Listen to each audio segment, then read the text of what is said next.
తెలంగాణలో ప్రముఖ రచయిత వాసిరెడ్డి నారాయణరావు కన్నుమూత.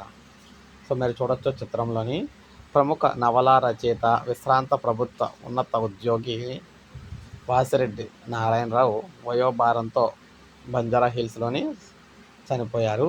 ప్రముఖ రచయిత్రి దివంగత వాసిరెడ్డి సీతాదేవికి నారాయణరావు సోదరుడు.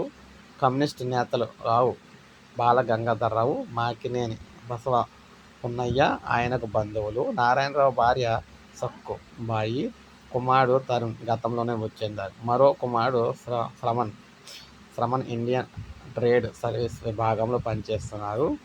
ఇక గుంటూరు జిల్లా చేబ్రోలు ప్రాంతానికి చెందిన నారాయణరావు ప్రముఖ కథ, నవలా రచయితగా పేరుంది. ఉమ్మడి ఆంధ్రప్రదేశ్లో మత్స్యశాఖ జాయింట్ డైరెక్టర్గా, గ్రామీణాభివృద్ధి శాఖ ప్రాజెక్ట్ డైరెక్టర్గా పనిచేశారు.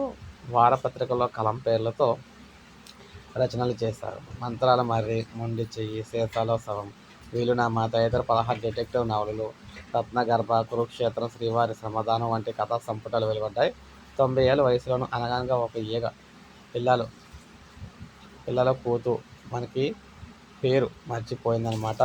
అనగనగా ఈగ పిల్లల కుతు పేరు అయితే మర్చిపోయిందని చెప్పేసి పేరిట ఒక నవలిక అయితే రాశారు.